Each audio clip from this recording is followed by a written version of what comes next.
السلام عليكم ورحمة الله وبركاته. الحمد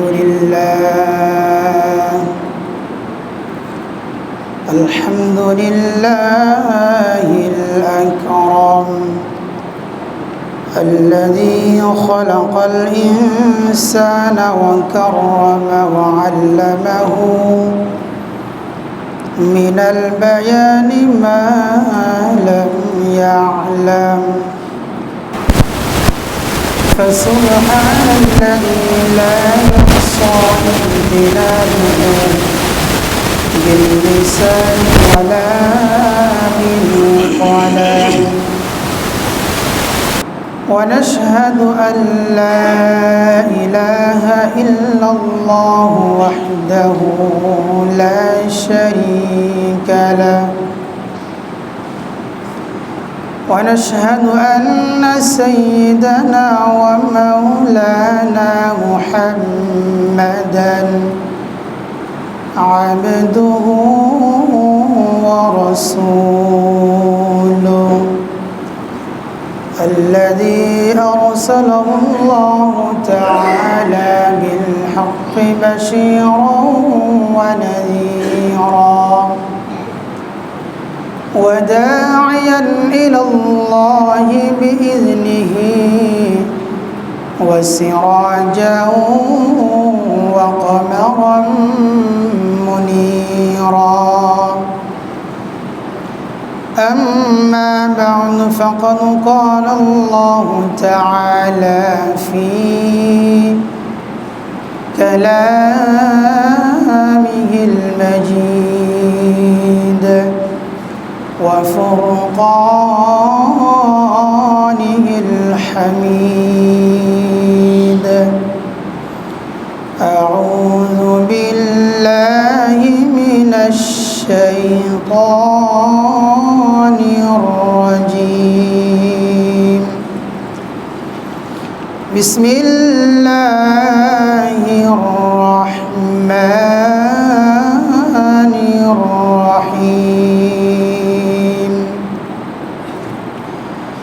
إن الله وملائكته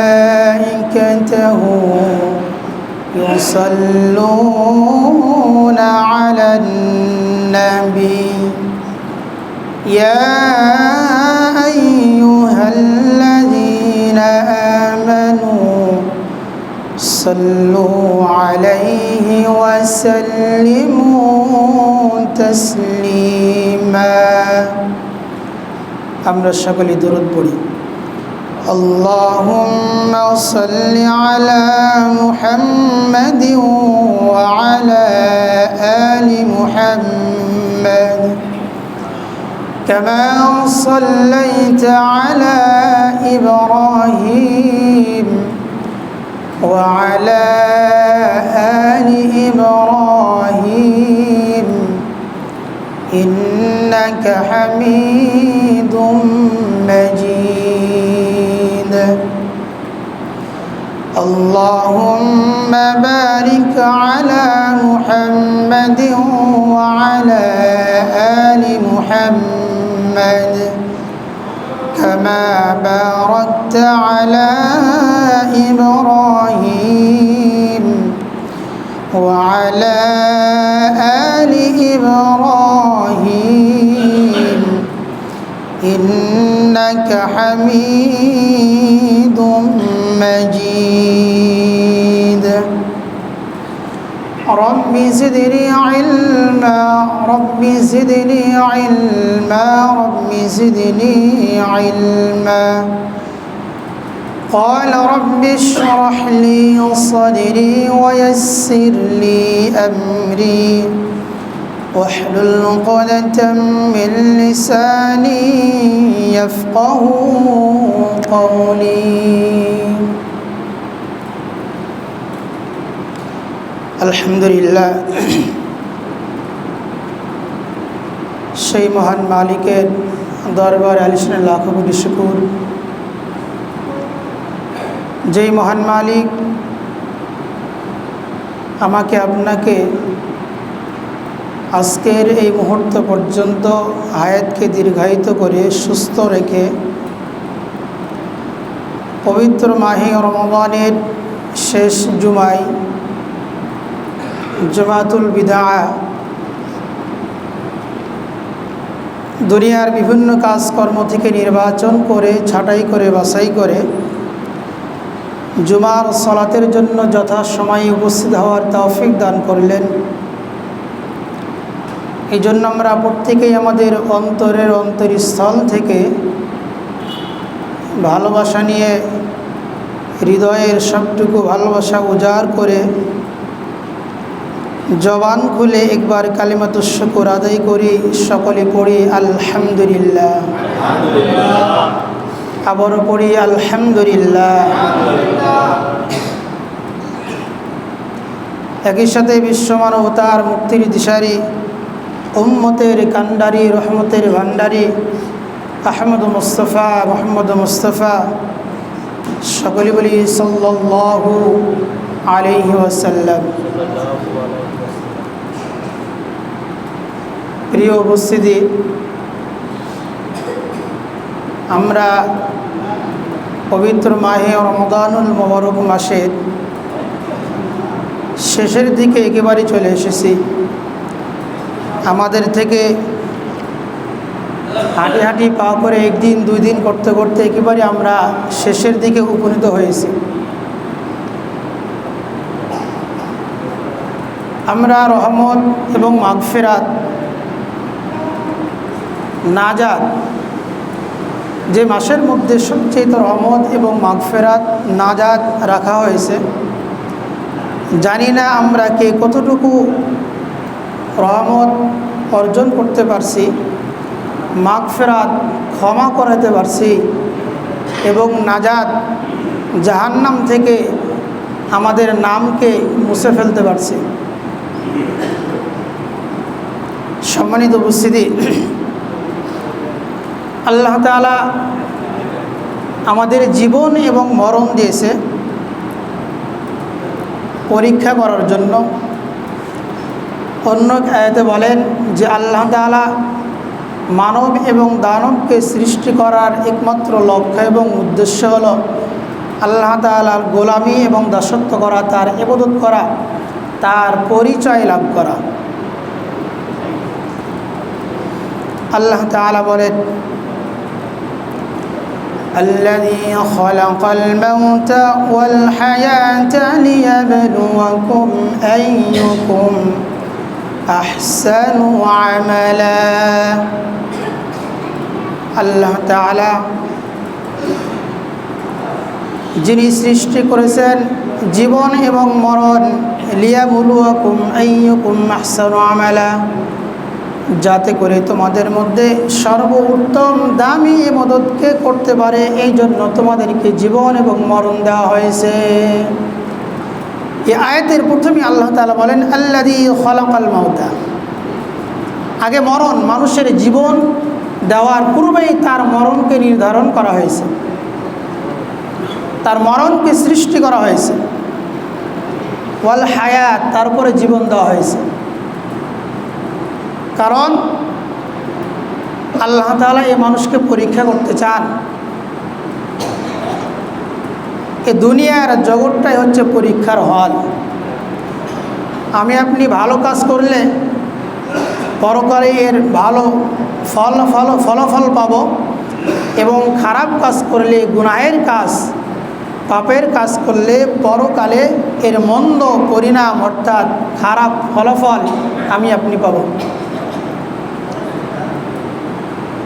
আমি আপনি যাররা পরিমাণ, বিন্দু পরিমাণ যদি নেক আমল করি, এটাও পরকালে আমাদেরকে দেওয়া হবে। বিন্দু পরিমাণ পাপের কাজ করলেও আল্লাহ তাআলা পরকালে আমাকে আপনাকে দিবেন।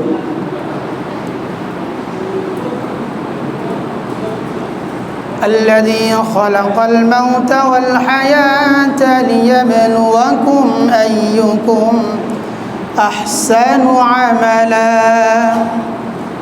আল্লাহ তাআলা জীবন এবং মরণ দিয়েছেন একমাত্র পরীক্ষা করার জন্য, তোমাদের মধ্যে সবচেয়ে ভালো উত্তম দামি আমল কে করতে পারে?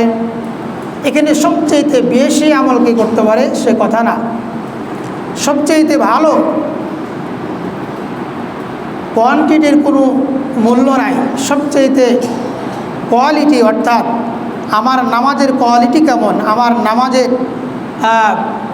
মধ্যে যে সমস্ত জিনিসগুলো রয়েছে, আমার নামাজটা কেমন হলো, আমার রোজা কেমন হলো, আমার দান সদকা মানুষকে দেখানোর জন্য হলো না তো, আমার নামাজটা মানুষকে দেখানোর জন্য হলো না তো, ইত্যাদি যত ইবাদত রয়েছে সমস্ত ইবাদত বন্দেগী মধ্যে একমাত্র আল্লাহ তাআলাকে খুশি এবং সন্তুষ্টি করার উদ্দেশ্যে লক্ষ্য থাকতে হবে।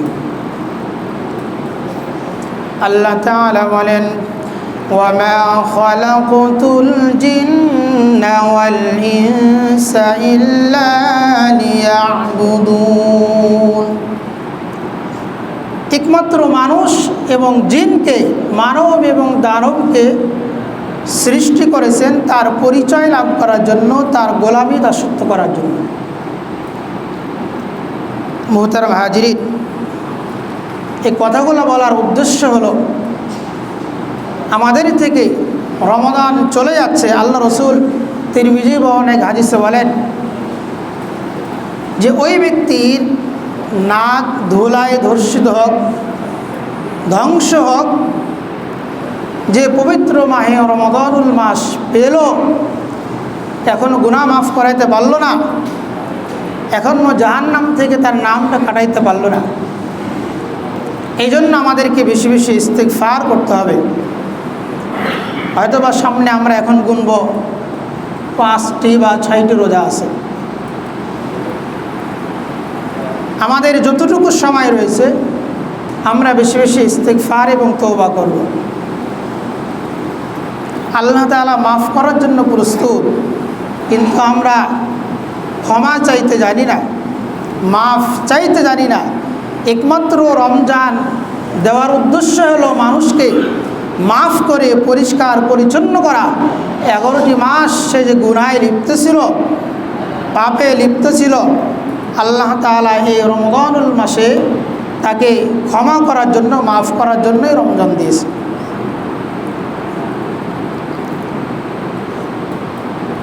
আমার জীবন থেকে 20টা বছর চলে গেছে, আমি এখনও ঠিকমতো রমজান মাসের রোজা পালন করি নাই, এখনও নামাজ পড়ি নাই, এখনও দান সদকা করি নাই, এখনও আমার স্ত্রী আমার মেয়েকে পর্দায় নিয়ে আসি নাই, এখনও আমার বাবা নামাজ পড়ে না, আমার ভাই নামাজ পড়ে না, আমার বোন নামাজ পড়ে না। এই যৌবন, এই ক্ষমতা, এই অর্থ সম্পদ চিরস্থায়ী না অস্থায়ী। গত রমজান মাসে আমাদের সঙ্গে অনেক ছিল, আজকে নাই, অথবা ঈদ পর্যন্ত আমরা যাইতে পারবো না। কার তকদিরে, তা কার কপালে রমজানের শেষ পর্যন্ত হায়াত আছে আমরা বলতে পারবো না। এই জন্য আমার জীবনের শেষ রমজান বলেই আমাকে তওবা ইস্তিগফার ক্ষমা চাইতে হবে, আল্লাহ তাআলার কাছে কান্নাকাটি করতে হবে। আমি আপনি কি এমন আমল করেছি যে আল্লাহ তাআলার কাছে আমি আপনি জান্নাত আশা করতে পারি? যিনি অর্ধ পৃথিবী শাসন করেছেন হযরত উমর রাদিয়াল্লাহু তাআলা আনহু, তিনি ঈদের দিনে ঘরের দরজা বন্ধ করে ঘরের ভিতরে সিজদায় পড়ে ছোট বাচ্চার মতো ডুকরে ডুকরে কান্না করে। হযরত আবু হুরায়রা রাদিয়াল্লাহু তাআলা আনহু তিনি খুঁজতে লাগলেন যে হযরত উমর কোথায়। তিনি তার বাসায় গিয়ে, বাড়িতে গিয়ে দেখলেন তিনি ঘরের দরজা বন্ধ করে তিনি ঘরের মধ্যে ছোট বাচ্চার মতো ডুকরে ডুকরে কান্না করছেন। আবু হুরায়রা রাদিয়াল্লাহু তাআলা আনহু বললেন, আজকে ঈদের দিন, খুশির দিন, আজকে আনন্দের দিন, মানুষ আজকে খুশি করবে, আপনি কান্না করছেন। হযরত উমর রাদিয়াল্লাহু তাআলা আনহু বলেন, ঈদ তো ওই ব্যক্তির জন্য, খুশি তো ওই ব্যক্তির জন্য যা রমজান মাসের রোজাগুলি কবুল হয়েছে, যিনি জাহান্নাম থেকে তার নামকে কাটাইতে পারছে, যিনি নাজাত পেয়েছেন তার জন্য আনন্দ খুশি। আমি তো জানি না আমার রোজাগুলি কবুল হয়েছে কি হয় নাই, আমার তারাবি কবুল হয়েছে কি হয় নাই, আমার কুরআনুল কারীমের তেলাওয়াত কবুল হয়েছে কি হয় নাই, আমার নফল ইবাদত, আমার জিকির আজকার কবুল হয়েছে কি হয় নাই আমি জানি না। এই পরেশানিতে, এই চিন্তাতে আমি কান্না করছি। তো মুহতারাম হাজিরিন, হযরত উমর রাদিয়াল্লাহু তাআলা যদি এমন চিন্তা এবং ভাবনা আসে, তাহলে আমার আপনার কতটুকু চিন্তা করা দরকার, কতটুকু ভাবা দরকার। আল্লাহ তাআলা বলেন, ইয়া আইয়ুহাল্লাযীনা আমানুত্তাকুল্লাহা ওয়াল তানজুর নাফসুম মা কদ্দামাত লিগাদ ওয়াত্তাকুল্লাহ ইন্নাল্লাহা খাবীরুম বিমা তা'মালুন। আল্লাহ তাআলা বলেন, হে মুমিনগণ, হে ঈমানদারগণ, তোমরা আল্লাহ তাআলাকে ভয় করো। যে ভয় করলে তুমি পাপ থেকে বিরত থাকবে, যে ভয় করলে তুমি পরকালের কাজ করবে, দুনিয়ার কাজ ছেড়ে দেবে, যে ভয় করলে তুমি ৫ ওয়াক্ত নামাজ জামাতের সাথে পড়বে, রমাদান মাসের সিয়ামগুলো সঠিকভাবে আদায় করবে, রমাদানের সম্মান মর্যাদা ইজ্জত রক্ষা করবে, সেরকম তুমি ভয় করো। ওয়াল তানজুর নাফসুম মা কদ্দামাত লিগাদ, প্রত্যেক মানুষের ভাবা উচিত, চিন্তা করা উচিত সে পরকালের জন্য কি প্রেরণ করছে। অর্থাৎ আমি আপনি দুনিয়ার কোনো কাজ করলে নিজে তো কতবার ভাবি, কোনো এর হিসাব নাই। এরপরও একটা ব্যবসা বা চাকরি করতে গেলে আমার বন্ধু বান্ধব, পিতামাতা, আত্মীয় স্বজন, পাড়া প্রতিবেশী যারা অভিজ্ঞযোগ্য তাদের কাছে পরামর্শ নিয়ে যে অমুক জায়গায় আমার চাকরি হচ্ছে, আমি অমুক ব্যবসা করতে চাই, কেমন হবে। আমরা কতবার করে ভাবি, আমার ছেলের বিবাহ দিলে আমি কতবার করে ভাবি, আমার মেয়ের বিবাহ দিলে আমি কতবার করে ভাবি। কত মানুষকে জিজ্ঞাসা করি যে সেই ঘরে আমার মেয়ে দিলে, আমার ছেলে দিলে কেমন হবে। দুনিয়া নিয়ে আমরা যেভাবে ভাবি, কিন্তু পরকাল নিয়ে আমরা সেভাবে একটুও ভাবি না। আল্লাহ তাআলা সেটাই বলছেন, ওয়াল তানজুর নাফসুম মা কদ্দামাত লিগাদ, প্রত্যেক মানুষের ভাবা উচিত, চিন্তা করা উচিত পরকালের জন্য সে কতটুকু আমল করছে, কতটুকু সে কাজ করছে। আলাম ইয়া'নি লিল্লাযীনা আমানু আন তাখশা কুলুবুহুম লিযিকরিল্লাহ, মানুষের অন্তরে কখন আল্লাহ তাআলার হুকুম মানার জন্য ইচ্ছা হবে, আগ্রহ জাগবে, কখন তার সেটা মনে হবে যে আমাকে আল্লাহ তাআলার হুকুম মানতে হবে, কখন তার মধ্যে এটা জাগ্রত হবে যে কবরে আমাকে সওয়ালের জবাব দিতে হবে, হাসর নাসর আমাকে হিসাব দিতে হবে। কখন সে মানুষ ভাববে এখনই কি তার সময় হয় নাই, এখনও তার সময় হয় নাই, চুল দাড়ি সাদা হয়ে গেছে, এখনও কি তার সময় হয় নাই। আল্লাহ তাআলা এভাবে মানুষকে বলতে থাকেন। তো সম্মানিত উপস্থিতি, আমাদের প্রত্যেক মানুষের ভাবা এবং চিন্তা করা উচিত যে আমাদের থেকে রমাদান মাস চলে যাচ্ছে, আমি কি সবগুলা রোজা রেখেছি, রোজা রাখলে কি আমি ৫ ওয়াক্ত নামাজ জামাতের সাথে সঠিকভাবে আদায় করছি। আরেকটা বিষয়, অনেকেই দেখা যায় রমাদান মাসে সঠিক মতো ৫ ওয়াক্ত নামাজ পড়তো, নেক আমল করতো, দান সদকা করতো, বিভিন্ন নেক কাজ করতো, কিন্তু রমাদান মাস চলে গেলে সে নেক আমল সে বন্ধ করে দেয়। আল্লাহ তাআলার হুকুম শুধু রমজান মাসের জন্য না, আমার হায়াত, আমার নিঃশ্বাস যতদিন রয়েছে, আল্লাহ তাআলা আমার হায়াত যতদিন রেখেছেন ততদিন আল্লাহ তাআলার হুকুম মানতে হবে, আল্লাহ তাআলার হুকুম মানাই লাগবে। আমরা দুনিয়াতে সফলতা বলতে যেটা বুঝি, যার টাকা পয়সা অর্থ সম্পদ রয়েছে, যার অট্টালিকা বাড়ি গাড়ি রয়েছে, যার ক্ষমতা রয়েছে, তাকে আমরা সফলতা বলি বা সফলতা ভাবি। প্রকৃতভাবে সে সফল না। আল্লাহ তাআলা রমজান মাসে বেশি বেশি নাজাত চাইতে বলেছেন, وَمِنْهُمْ مَنْ يَقُولُ رَبَّنَا آتِنَا فِي الدُّنْيَا حَسَنَةً। তোমাদের মধ্যে থেকে কিছু লোক, কিছু মানুষ, তারা দোয়া করে, রব্বানা, আয় আমাদের প্রতিপালক, আয় আমাদের রব, আতিনা, আমাদেরকে দান করো, ফিদ দুনিয়া হাসানা, দুনিয়ার কল্যাণ, দুনিয়ার সফলতা, দুনিয়ার মঙ্গল, দুনিয়ার ভালো কিছু। দুনিয়ার কল্যাণ বলতে, দুনিয়ার সফলতা বলতে আমরা যেটা বুঝি, টাকা পয়সা বাড়ি গাড়ি ক্ষমতা অর্থ সম্পদ, এগুলো আমরা দুনিয়ার কল্যাণ বুঝি। আসলে দুনিয়ার কল্যাণ বলতে সেটা না।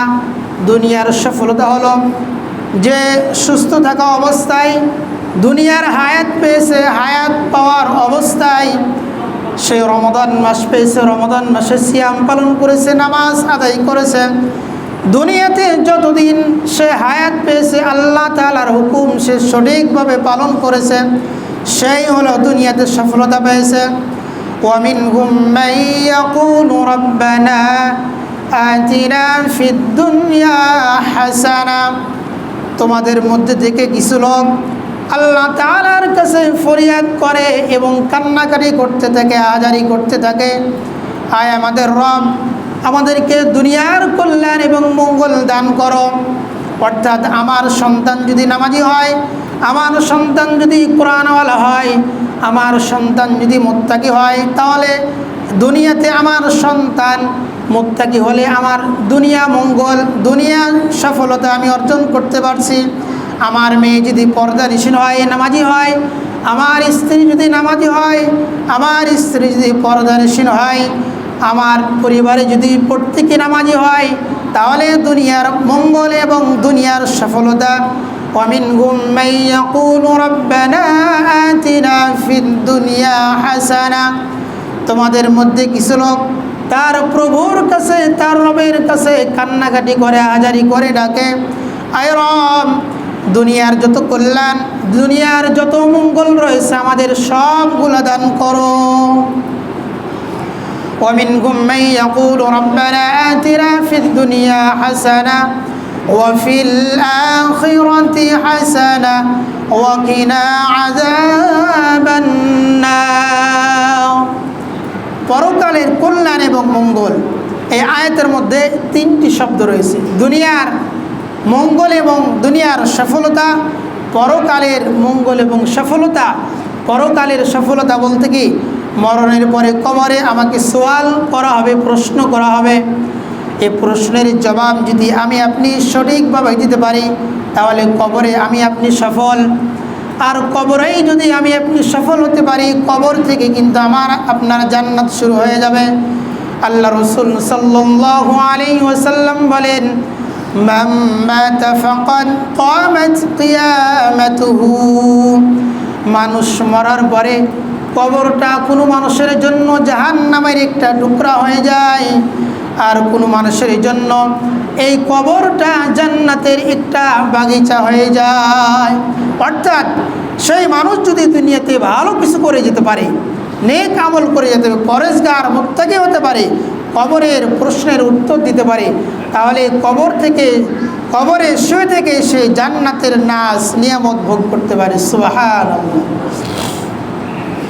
আর যদি কোনো ব্যক্তি দুনিয়াতে আকাম করে, পাপ করে, গুনাহের কাজ করে, অপরাধ করে যদি বেঈমান অবস্থায় যদি মৃত্যুবরণ করে ঈমান ছাড়া, তাহলে কবর থেকে তার জাহান্নাম শুরু হয়ে যায়, কবর থেকে তার জাহান্নামের শাস্তি ভোগ করতে থাকে। নাউযুবিল্লাহ। এই জন্য মুহতারাম হাজিরিন, আমাদের একটা দোয়া করা দরকার সবসময়, আয় আল্লাহ, আমার মরণ যেন ঈমানের সাথে হয়, আমার মরণ যেন ঈমানের সাথে হয়, ঈমান নিয়ে যেন আমি মৃত্যুবরণ করতে পারি, কালেমা পড়তে পড়তে যেন আমি মৃত্যুবরণ করতে পারি। এরকম মরণ আমাকে নসিব করো।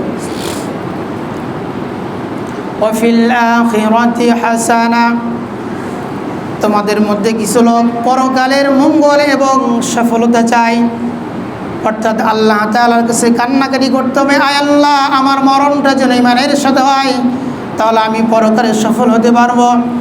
ওয়াকিনা আযাবান নার, এবং আমাদেরকে জাহান্নাম থেকে মুক্তিদান করো। তাহলে আমাদের রমাদান একেবারে শেষে আমরা বেশি বেশি ইস্তিগফার করব, বেশি বেশি ইস্তিগফার এবং তওবা করব। বিগত যত গুনাহ হয়েছে আল্লাহ তাআলা বসে থাকেন, কোনো বান্দা দিয়ে চায়, আয় আল্লাহ, যদি এভাবে বলে, আয় আল্লাহ আমার নিজের কারণে ইচ্ছাকৃত হোক বা অনিচ্ছাকৃত হোক আমি রমাদানে একটাও রোজা রাখতে পারি নাই বা রাখি নাই, আমার জীবন থেকে 30টি বছর চলে গেছে, আমি এক ওয়াক্ত নামাজ পড়ি নাই, গুনাহের মধ্যে ডুবে থেকেছি, আয় আল্লাহ আমাকে মাফ করো। আল্লাহ তাআলা তো মাফ করার জন্য প্রস্তুত। আমার গুনাহের জন্য আমাকে অনুতপ্ত হতে হবে, গুনাহ এখানেই ছেড়ে দিতে হবে এবং আল্লাহ তাআলার কাছে কান্নাকাটি করতে হবে। কুল ইয়া ইবাদিয়াল্লাযীনা আসরাফু আলা আনফুসিহিম লা তাকনাতু মির রাহমাতিল্লাহ, আমার গুনাহ যদি পাহাড় পরিমাণ হয়, আমার গুনাহ যদি সমুদ্রের ফেনা পরিমাণ হয়, অর্থাৎ আমার গুনাহ যদি সারা জীবন যদি গুনাহের মধ্যে হাবুডুবু খাই, আমার একটাও নেক আমল নাই, লা তাকনাতু মির রাহমাতিল্লাহ, আল্লাহ তাআলা বলেন এরপর তুমি হতাশ হয়ে না আমার কাছে চাও, আমি ক্ষমা করে দেব। সুবহানাল্লাহ। এই জন্য মুহতারাম হাজিরিন, আমরা গুনাহ করি কিন্তু আমরা ক্ষমা চাই না। সন্তান অপরাধ করার পরে পিতামাতার কাছে ক্ষমা চাইলে পিতামাতা যতটুকু আনন্দ হয় এর চাইতে কোটি কোটি গুণে আমার আপনার মালিক খুশি হয়। এই জন্য আমরা আল্লাহ তাআলার নিকট ক্ষমা ইস্তেগফার করব। আমাদের মাঝ থেকে রমাদান মাস চলে যাচ্ছে, আমরা ইস্তেগফার এবং ক্ষমা প্রার্থনা করব। আল্লাহ তাআলা আমাদের সকলকে তৌফিক দান করুন। সকল বিল আমিন। ওয়া আখিরু দাওয়ানা আলহামদুলিল্লাহি রাব্বিল আলামিন।